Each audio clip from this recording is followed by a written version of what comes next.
All right, microphone check. This will be my fourth attempt to live stream advanced whatchamacallit techniques. Sign in chat. Okay, what does sign in chat mean? Okay. Hold on a minute. So I have to sign in chat for a second so that I can actually see if anybody's here. Just bear with me. Yes, it was me. Done. Okay, sign in chat. Next, so I have to sign in every time? This is crazy. This is just insane that I have to sign in every single damn time. There it is there. And then I've got to sign in on my computer now. It's going to tell me.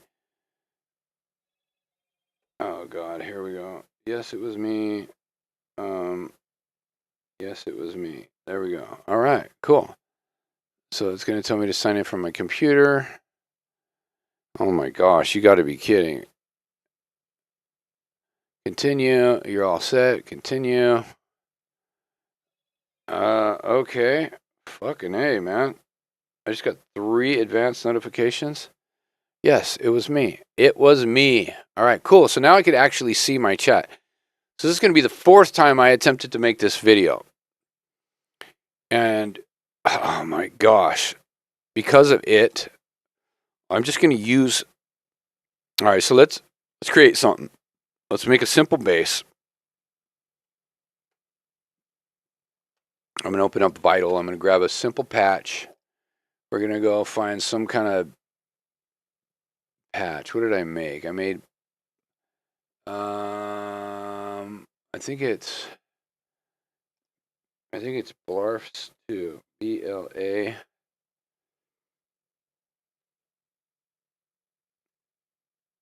No, that's not it. What is it? What did I just create? I just created something. I got to go to my favorites real quick and remember, try to remember what I created. So it's going to be...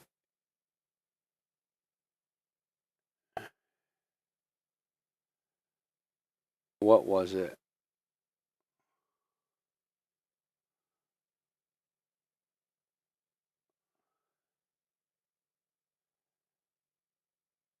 Hold on.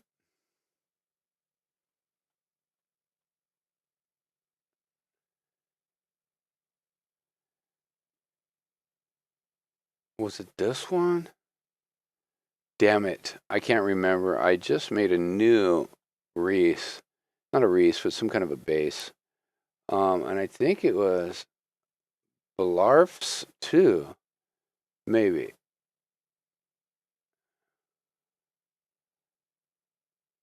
It was this one too. I think it was Blarfs 2. So let me look real quick. BL.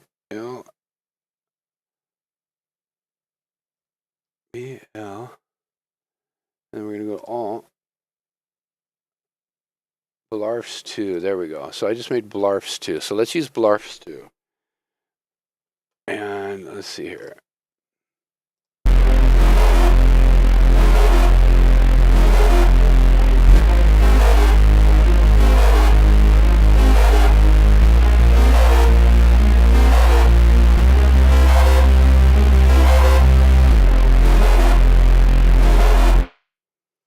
All right, so Blarfs 2. We'll go ahead and throw that in there. We'll just snap it in there real quick.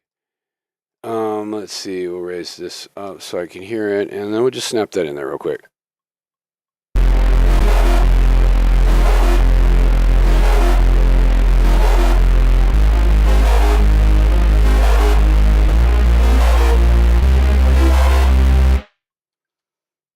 That'll work.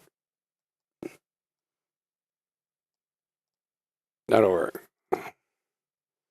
I'll bring this guy down to about here. That's probably right. Let's scoot this guy over. Yeah, let's scoot this guy over. Let's scoot this guy over.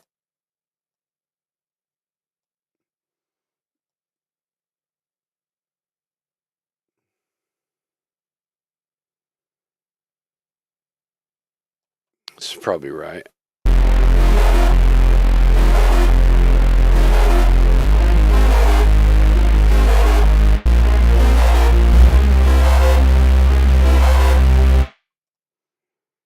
It was fine the way it was. What the hell am I doing?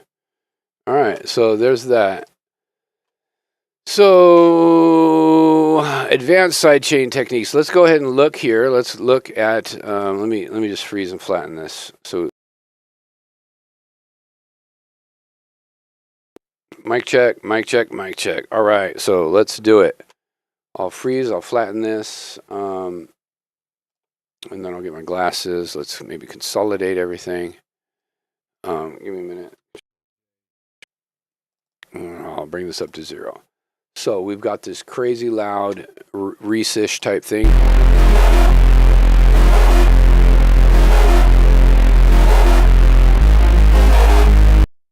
Okay, let's put this more on time here. Let's do something like that.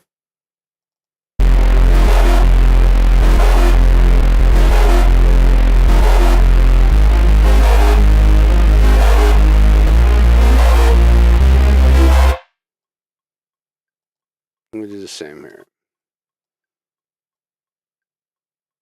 All right, that's about good. I think that's about good. So that's about a loop.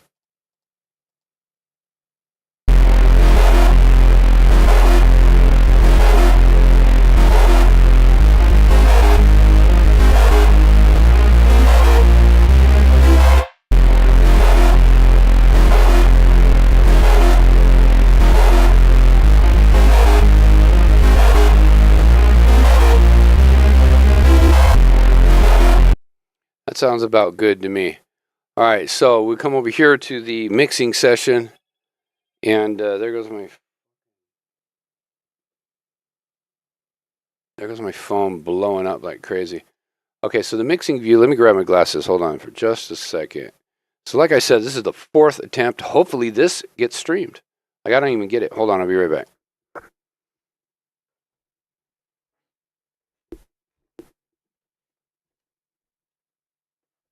What are you making?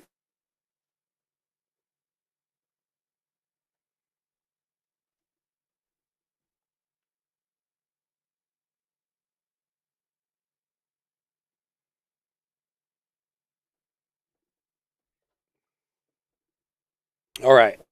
All right. All right. So let's do it. Let's figure it out. So you pay attention here. So let's delete the automation. So pay attention here. So we got this. Here's what you're looking at. You're looking at the master channel fader. This flashing yellow thing right there. This flashing yellow thing right there. That is going to be the true peak indicator. So let's play this.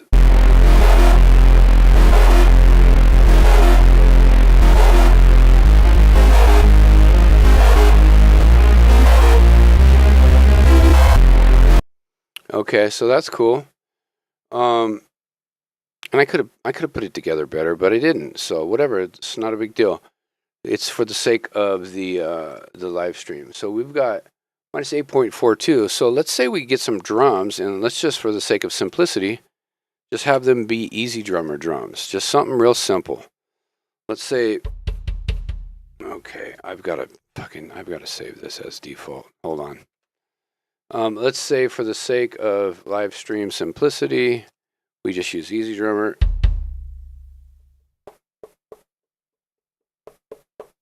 And mic check, mic check, mic check.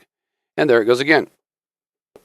Okay, so whatever's happening here with my MIDI control surface, it's really starting to piss me off, because whatever's happening is a malfunction. So I turn it off, I'll turn it back on. I should see a little spinning yellow wheel a little spinning green indicator that should tell me that, a little blue indicator that should tell me that I'm connected. There we go.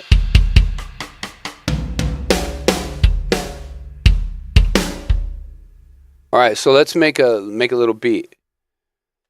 This will all make sense in a minute, so just bear with me.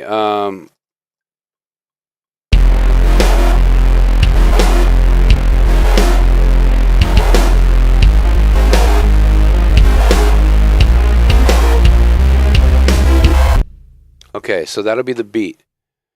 All right, so we got that beat, and we'll go ahead and consolidate it. That happened to be right on the money. That was kind of cool.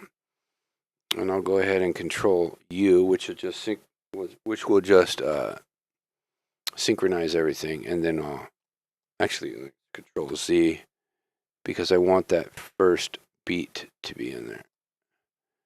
There we go. Control U, and then I'll drag over this first beat. There we go. And then we got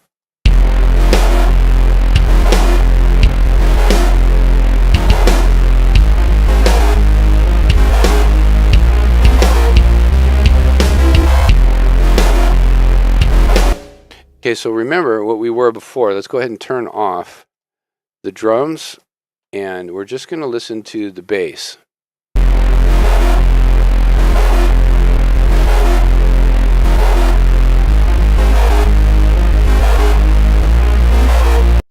So we're about roughly 8.4 dB. And so once we add these drums in here, let's add the drums. Remember, the smaller the number here, here, the louder the signal, the more supposed sound pressure level, even though it's not actual sound pressure level, it's just a digital representation. All right, so here we go. Let's add the drums in, and then we got...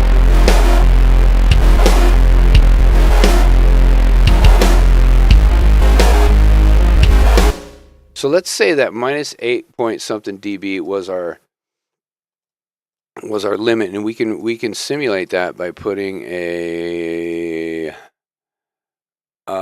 clipper that has some distortion on it. So let's come in here, and we'll go in. We'll go ceiling minus 8.4 dB. So we'll go minus 8.4. That's going to be the ceiling. Now, it should, in theory, when I turn this on, not affect the bass at all. So that's it off. Now I'll go ahead and turn it on.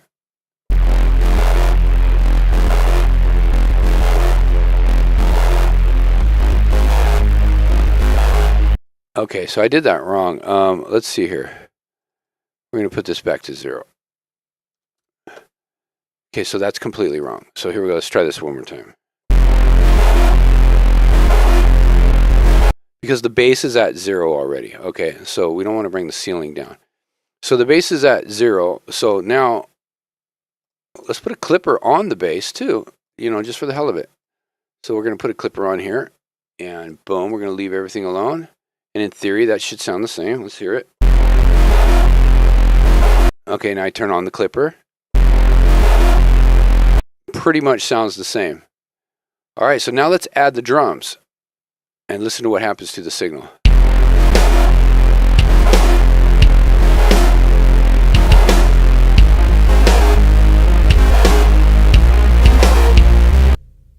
All right, well, the signal sounds good still, so that's cool. Let's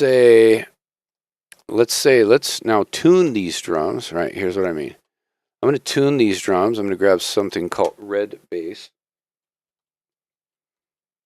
Or red bass. There we go. We're going to call... it should be in my EQ section, but it's in my... Oh, it's not in my bass tools section? Well, that's crazy. Let's put it in my bass tools section. Bass tools. There we go. And then we'll go to bass tools and grab it from there. And I'm going to duplicate this track. I'm going to take red bass or red bass off this top track, and this top track will be the snares.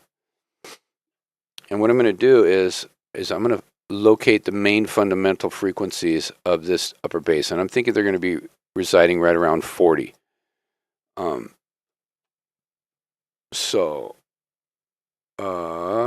me see, what were these? Were these?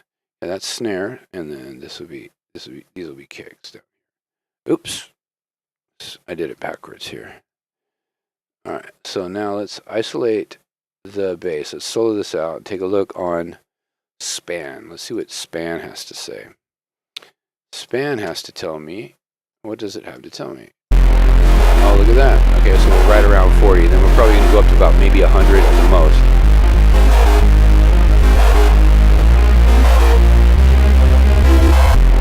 Okay, so we're in between 80 and 40.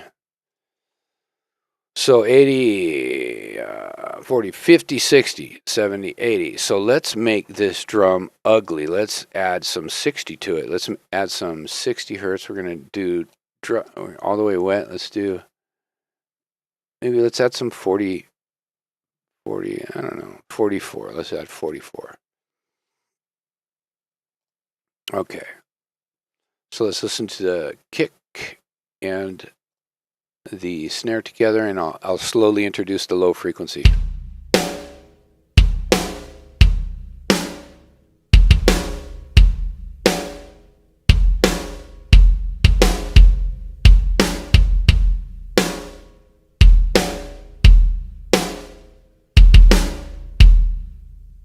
All right, that sounds good to me. All right, so let's see what we did on the master channel.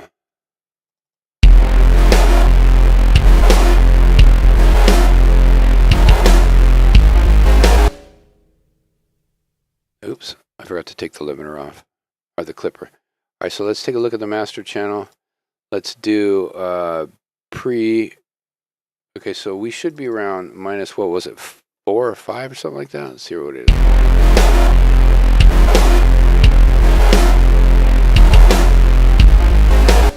So we just added a shitload. We're up at minus 1.37 just by adding that frequency that's similar to the frequency fundamental of the bass. So I'm going to go ahead and freeze and flatten these, and then we'll take a look at the waveform so that I can explain to you why it even happens that way. There we go. And also why it matters. So let's take a good look. Let's put the bass down here, and we'll zoom into both. I like these to be colored, I don't know, sometimes green, sometimes yellow. And then I always like my kicks to be red, if that's even red. Let's see here. So because the kick is now in the same fundamental frequency. Oh, whoops. Let's do this first.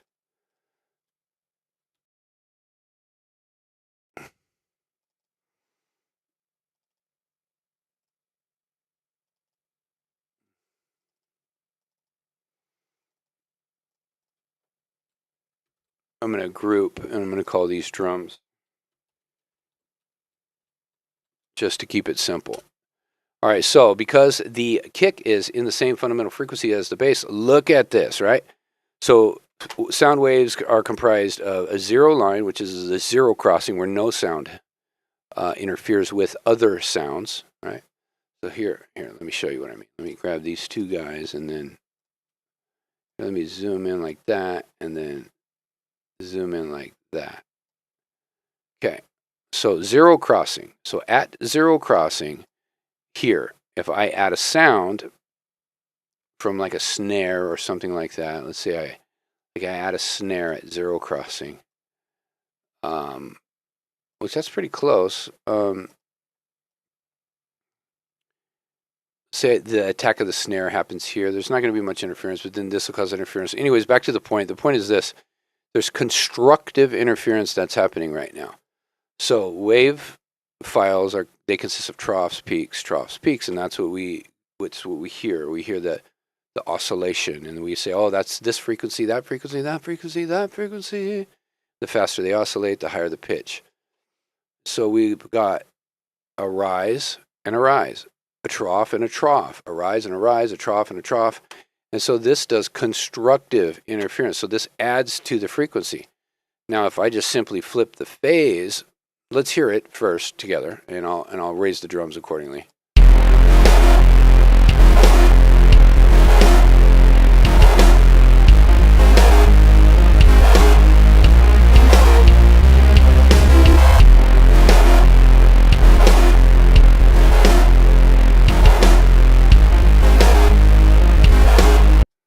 Okay. So if I flip the phase, then the drums are going to lose something, or the bass is going to lose something. There's going to be some weirdness that happens. potentially. Sometimes that fixes the problem. Just there it is there and it's done. But in this case, because they're both the same frequency, I'm going to have the phase flipped. Now listen to the kick drum. Let me take that off.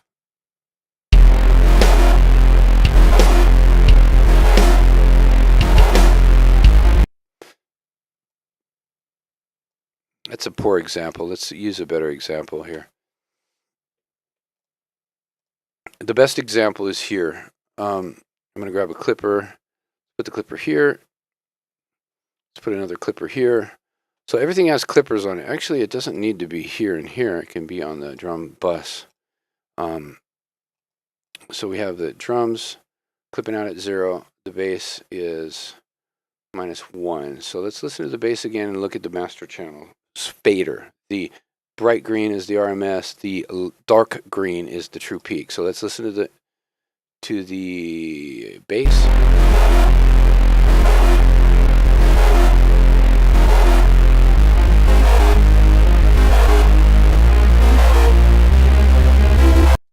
So we're about 9. And so now let's listen to the drums. And it's going to be right around that area.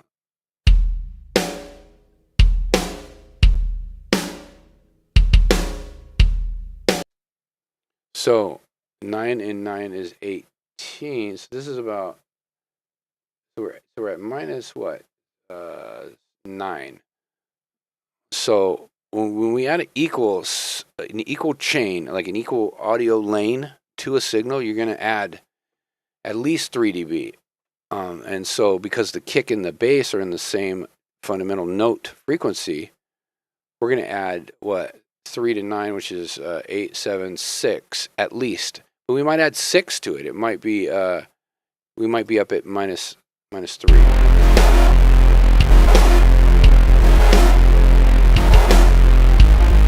So you notice here where the mouse is hovering. Now we're at it. This is 4, so we're -4. So it was 9 before. So that's 5 decibels of gain increase. Now let's say we have something on the master channel that's like really cool that we like. Let's grab something. Let's grab one of my favorites here. Let's grab Chanev and put it on the master channel. And let me put him here in front of all the processing. There we go. Let me get rid of that clipper. And then let's listen to the bass. So we've got, this is going to all make sense in a minute. So just bear with me, ask questions in the comments, and then maybe I'll be able to see them. This will make sense in a minute. Yeah, the video is glitching, but it's for the sake of the audio. Let's see, let's do the bass.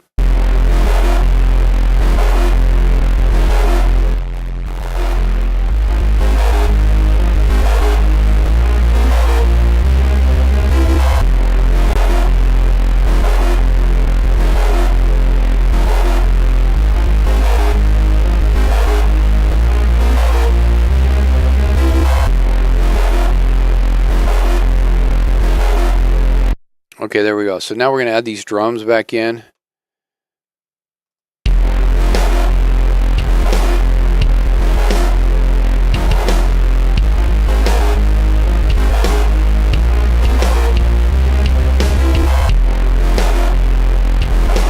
Something's wrong. Something's like missing somehow.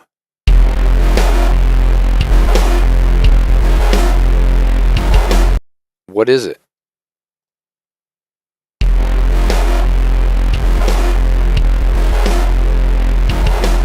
Because you heard this, right? So let's go ahead and solo the bass. And turn off channel. Let's turn it on. It's the same loudness, but it's actually almost sounds louder. But then as soon as we add the drums, then look what happens. It's just kind of weird. Let's add the drums now.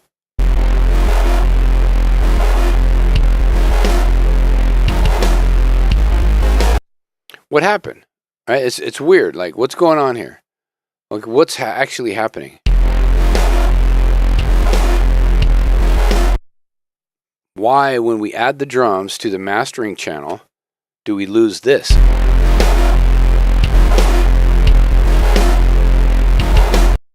Doesn't make any sense, right? Well, we can try something. We can try side chaining the bass now from the kick in particular. And so one of the easiest ways to do that would be to grab the kilohertz compactor. Let's just look for it. I think it's spelled with a K. Okay, so it's spelled with a C. Okay. Kilohertz, where are we at? Compactor. So we'll put the compactor on the bass, and I'm going to go ahead and do it. Let's do it like that. There we go. I'm not going to mess with the attack, the hold, the release. I'm going to just leave it the way it is. I'm going to put sidechain in, and then all of a sudden, I'm going to call this kick here. Rename kick. Not Kiv, kick. Not Kivka.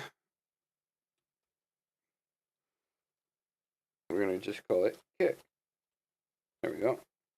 We'll come over here, and we'll call this one snare.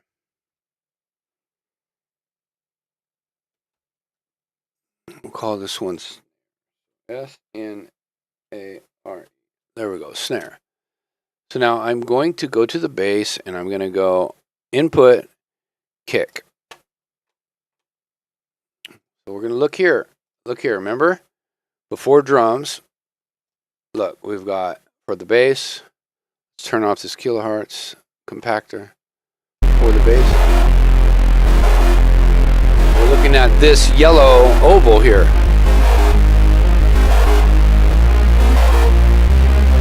Okay, so we're at about 9, and then we're going to add 5 dB of loudness, perceived, well, of actual loudness, by adding the drums now.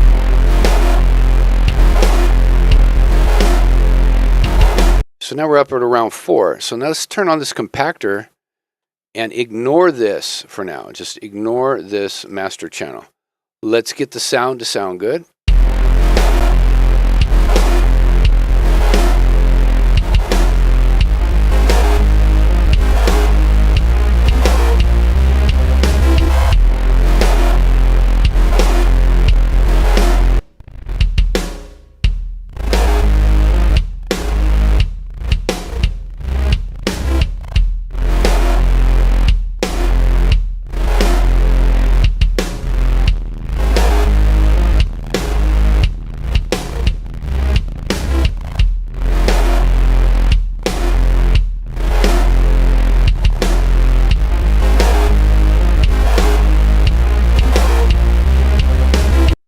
Okay, so there we go. We have the sound sounding good. Let's come back here and let's see where we're at now.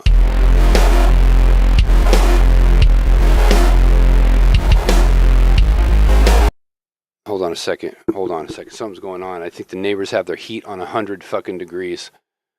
Hold on, I'll be right back.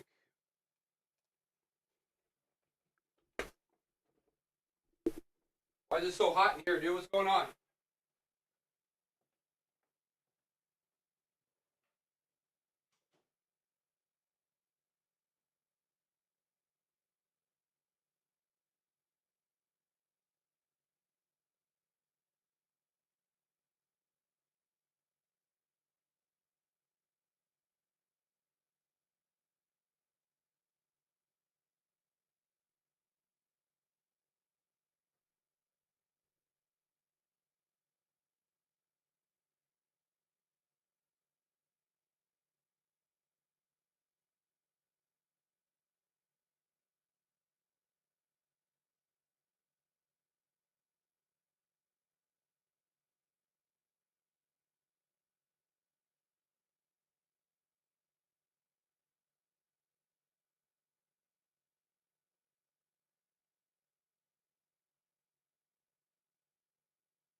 All right.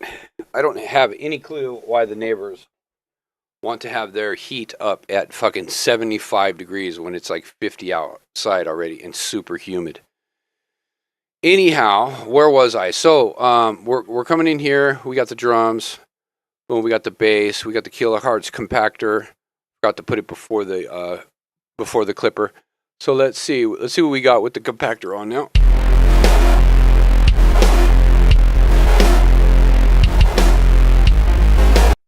We gained about a decibel. Let's turn it off. So we're at 4.86. So that means the higher the number, by the way, the higher the number, the quieter the signal to the master channel. Now let's hear it with the compactor off.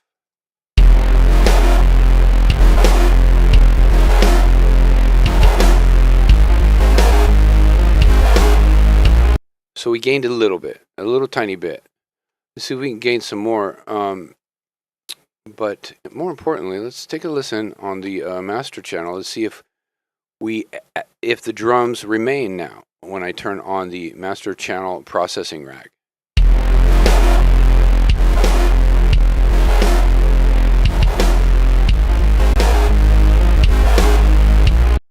Okay, let's take off the side chainer.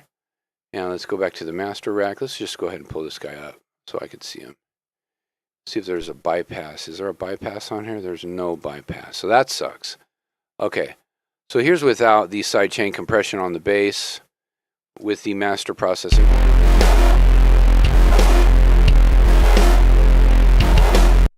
Hear how the kick drum is almost non-existent. Because this whole signal, this amplified signal, this constructive interference that's happening is triggering the channel strip. It's triggering the compression. It's triggering the mic preamp settings. It's triggering the well, this really doesn't matter too much, the limiter. But it's all constructively interfering. So let's turn this on and let's see if the kick drum exists now.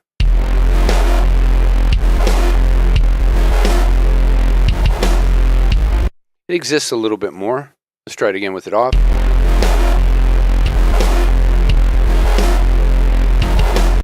So I think I could crush it even more. So let's try to crush it even more.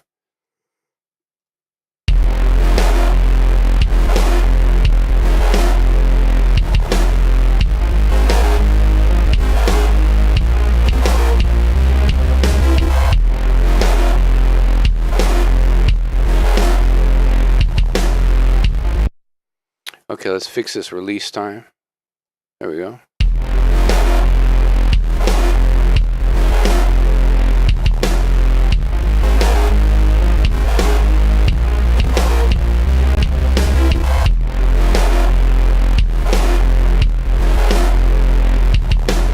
Let's play with the range.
All right, so that sounds better. Let's take a look here, and let's turn off the side chainer and let's listen to that kick. Put on the side chainer and listen to the kick.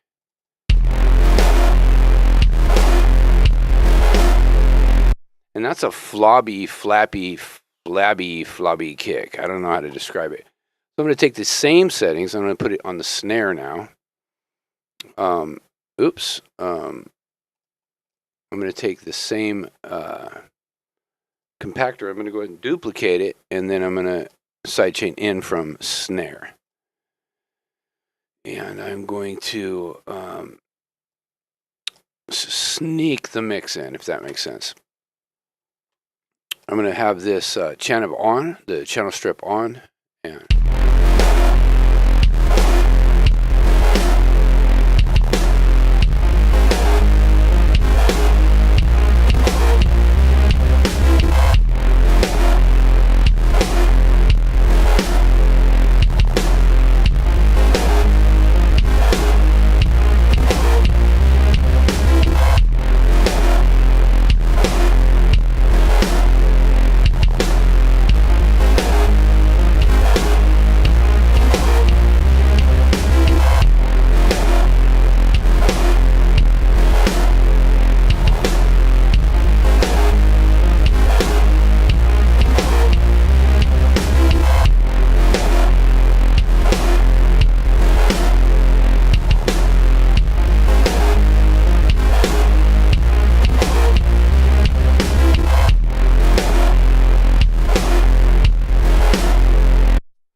so let's hear it without the side chain. We're going to group this. Let's turn off the side chain. Where did the drums go? Now with the side chain,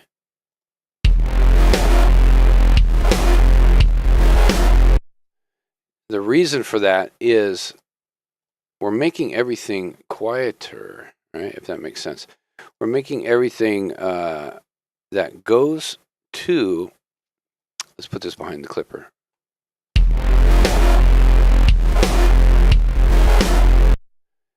Everything that goes through the channel strip, when it gets through the channel strip, now let's turn it off. Remember the difference. Remember the difference? Here we go. Turn this off. Let's hear this. Channel strip off. And the channel strip on. We lose the drums, and then we'll put the side chaining on. We gain some more of the drums back.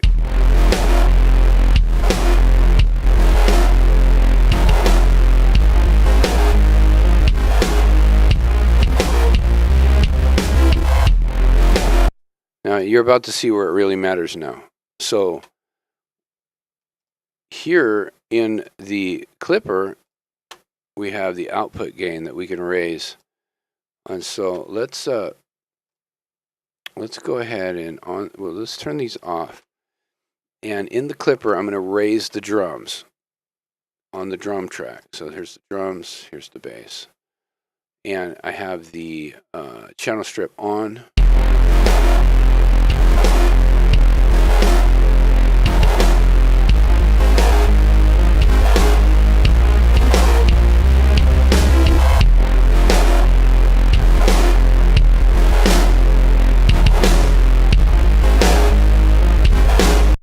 So that's a pretty extreme example.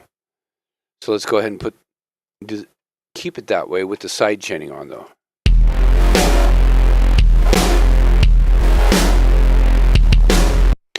The extreme example is necessary because by the time you have a mix done, it's not just drums and bass, right?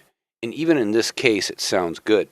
But by the time a mix is done, you got some pads, you got some bass, hopefully not too much low end on the pads. You've got some leads, hopefully not too much low end on the leads. You've got some shakers, some hats, some open hats, some ride cymbals, and all this kind of stuff. And when it all adds up, it all just kind of crushes that mastering channel, if that makes sense. So that once again, this is with the side chaining off.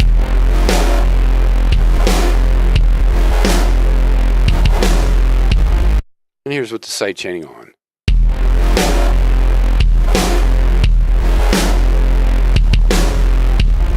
And these are extreme examples. Like I wouldn't use this kick. Snare's cool, but I wouldn't use like a kick like this. Maybe an easier way to do this. We'll go ahead and turn this off. So we're going to sidetrack here for just a minute. I'll go ahead and turn this off. An easier way to get to a pleasant point would be like to say, So if this is 40, so 40 is what, F or something like that. G sharp.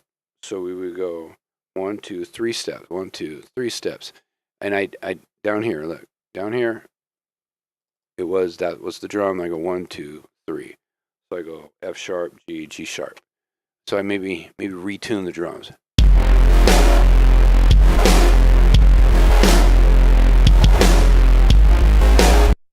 And then maybe I come back in here and I turn on the side chainer again. With the retuned drums, it's going to be even a more dramatic effect.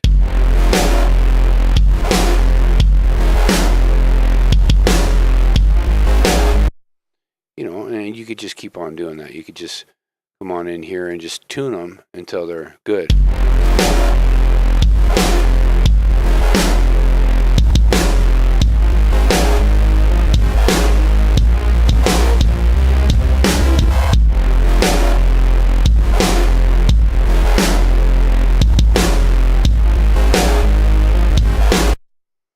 And if the drums get grainy, what's cool about this beats mode is you can go forward stop and then you can come and adjust the decay time. That's what this is essentially. It's the decay, or it's the sustain, right? So like if this was a transient shaper, this down here, see the mouse? See where the mouse is? This down here with it in forward stop mode, not forward, not forward backwards, just forward stop. This works like a sustain function. So in other words, if we were to grab an instance of my favorite oscilloscope, which should be on my master channel, but it is not.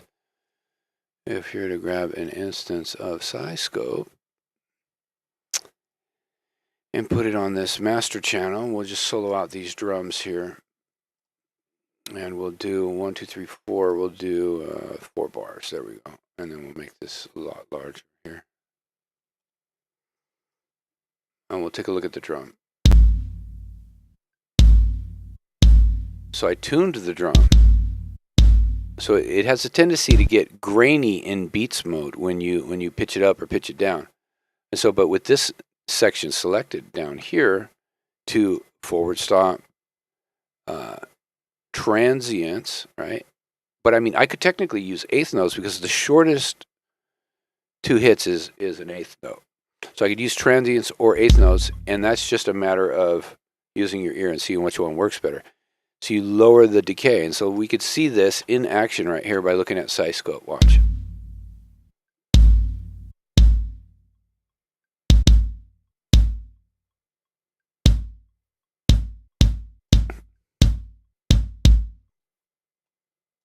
And so there it is there. We lowered the decay time. We've got side chain compression going on. And let's see if that really added anything to the mix.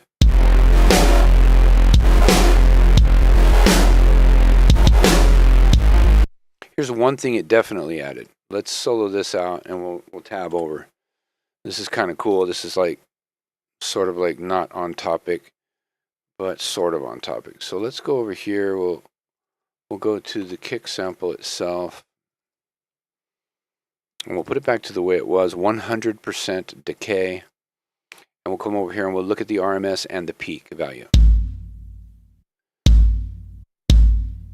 All right, so the peak is going to be the same-ish. But the RMS is like, I don't know, it's around a little bit above 18. So if I come over here and I start messing with the decay, there we go.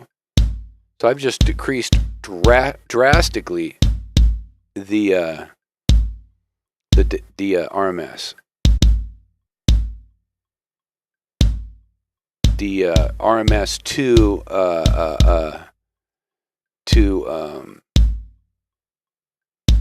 true peak signal. Let's bring it down even more. I wouldn't have that.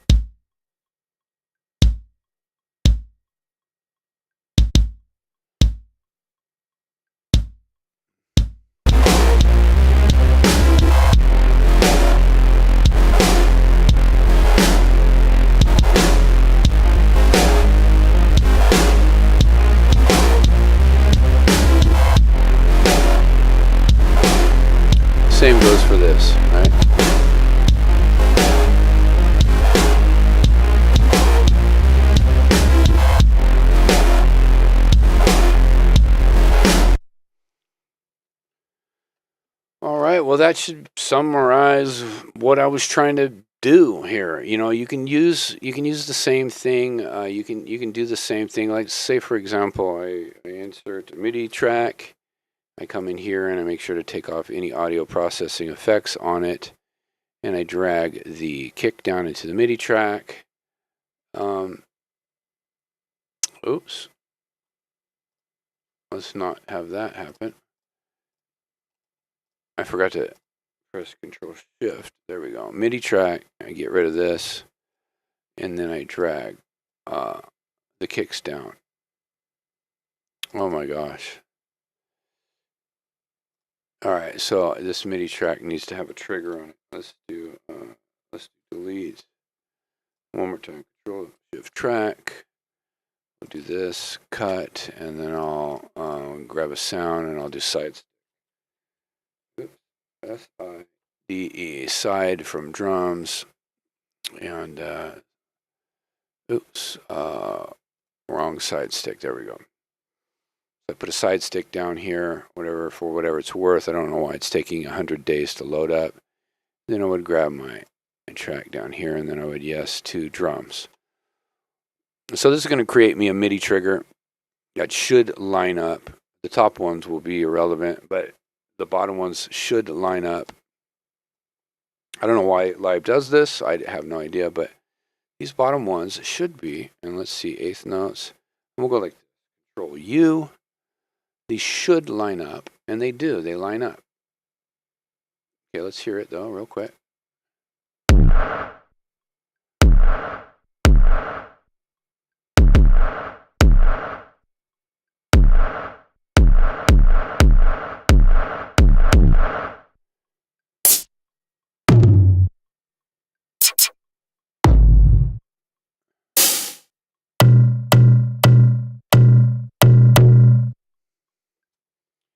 So you're probably going, what the fuck? Why is this guy doing this? So here's why I'm doing it. We can turn off this channel, and I can, okay, so everything looks good here.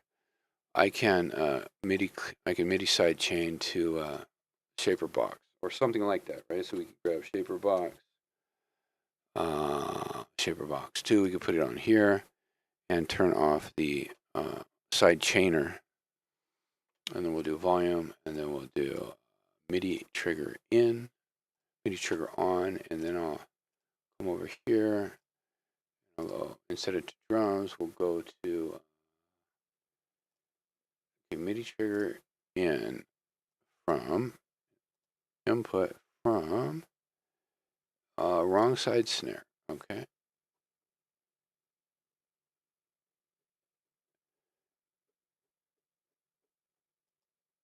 Okay. I think I got to turn this off. I don't know why this always happens. This always happens.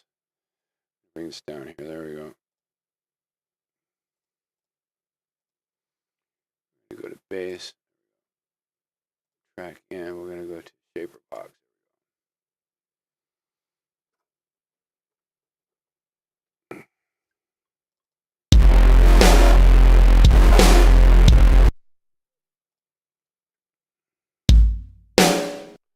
Okay, so I don't know why this fucking never works for me. I'm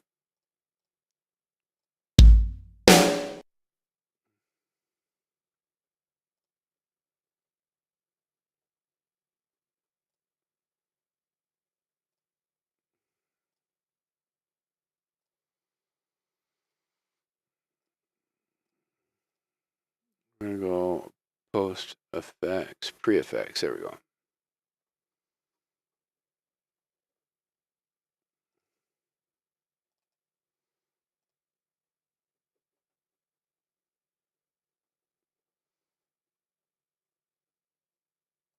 Hold on.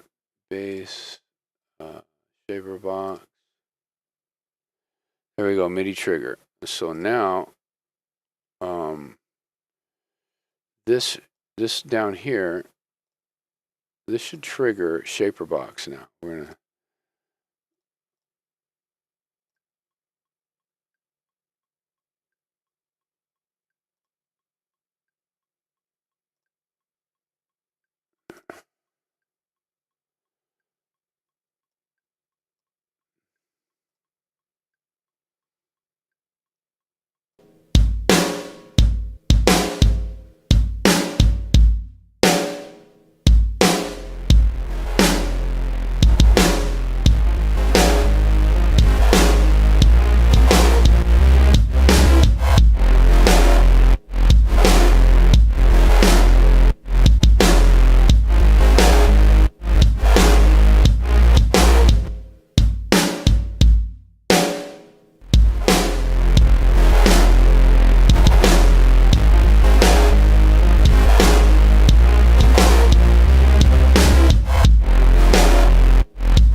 Interesting. I wonder why this is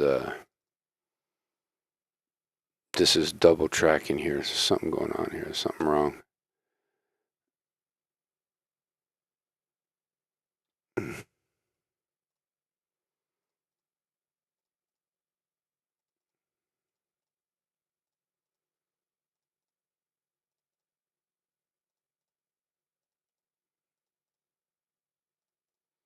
Strange. Let's try this again. This shaper box. This always gives me a fucking problem. I don't even know. It's like not even worth using it. That's why I never use it.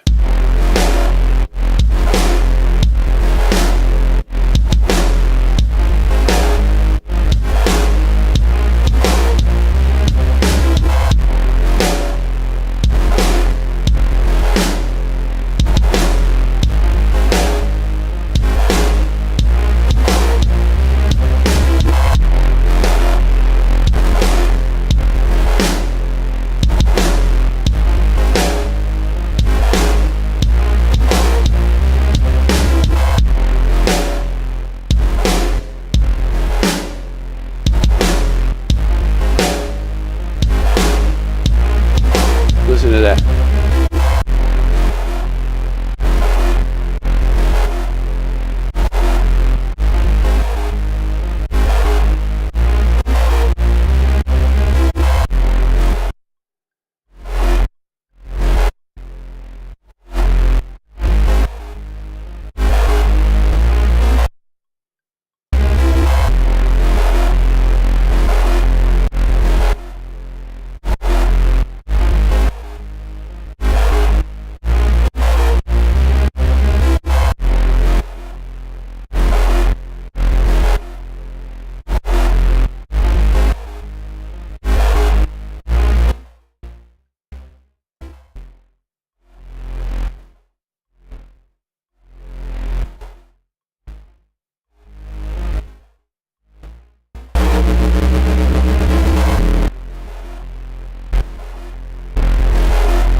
Look at this shit.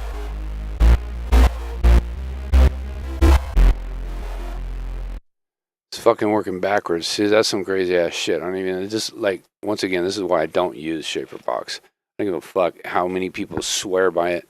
I don't use ShaperBox because it's just nothing but problems.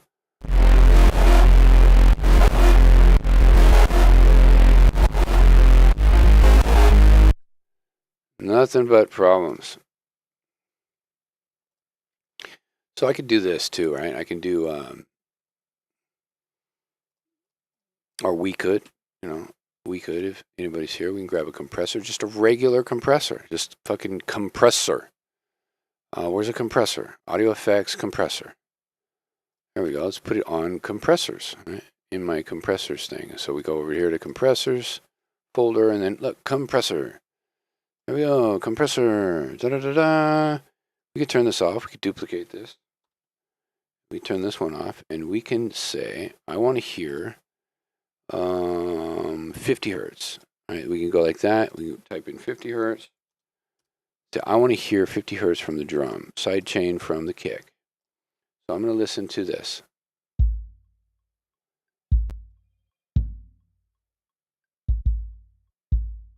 Okay, 50 sounded good. Now I can lower the compressor. I could just tighten up the Q.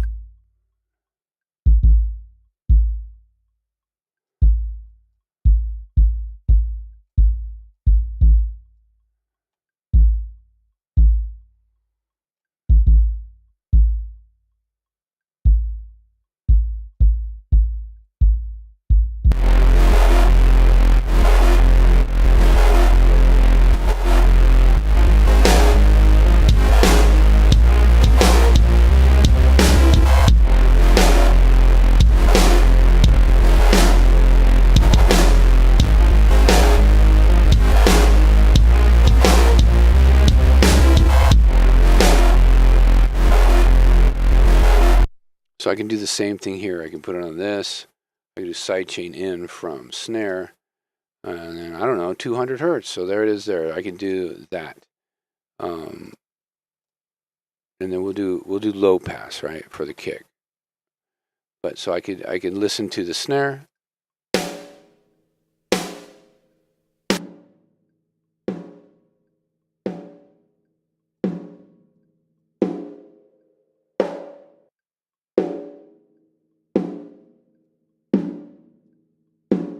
Maybe I want that low frequency to be in the snare still, but I want it to duck out of the bass, right?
We got that. We got this. So we've got that sound. And then we've got maybe this sound. Or we can come in here and we can play with the frequency of the kick. Maybe we can stretch the kick out to, I don't know, maybe 150. We go 150. And then we got this sound.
And then, holy shit, did you ever think, well, maybe you could do both, right?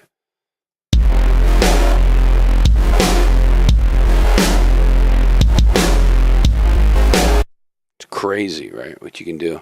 So anyways, you can even throw one behind, in front of the clipper, and then one behind the clipper. Then you get...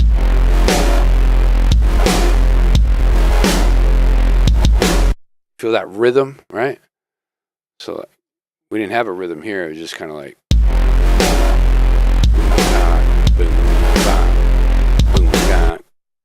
And then all of a sudden we throw it in front of the clipper, and then we get this weird phasey delay, track delay effect, and then all of a sudden this track has a rhythm.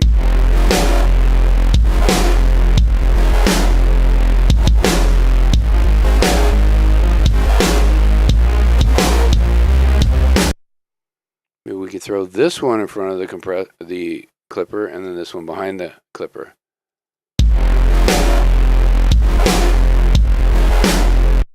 That one sounds cool. I like that one probably the best for audio sound, but for the rhythm, I liked that other version. So maybe duplicate this sidechain compression.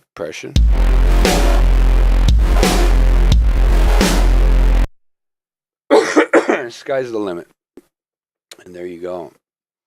So let's come over here. Let's take a look again at the master channel. The master channel without the bass compression.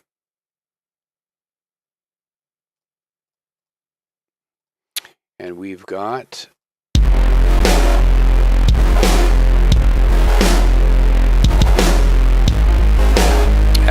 actually, we're not going to be able to see it because it's running through the poly strip. I mean the channel strip. Let's go ahead and turn off the channel strip and take a look at the master fader on the master channel. It's going to be this yellow flashing little oval here.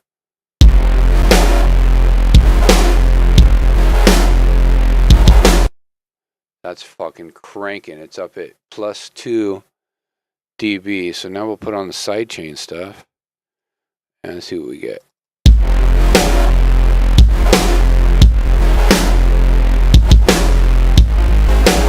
We shaved off a dB and it sounds cleaner.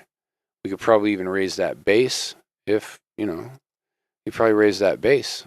I mean, straight up, you can come in here and just makeup gain right here. Boom, makeup gain. Raise that bass up to -2 again, and then we got.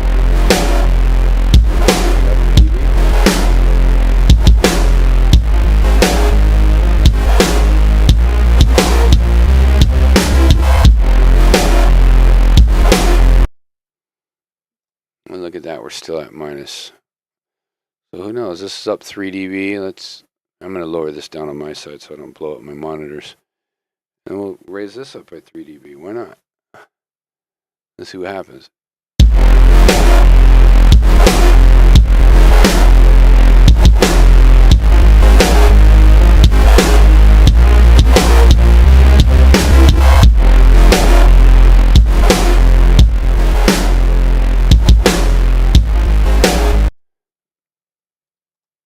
Pretty crazy stuff. 1, 2, 3. So these are not in parallel, so that's what the problem is. So if I have, let's see here, let's run these in parallel. So there we go. And so let's raise the whole group down by 3. 1, 2, 3. 1, 2, 3. Then we've got.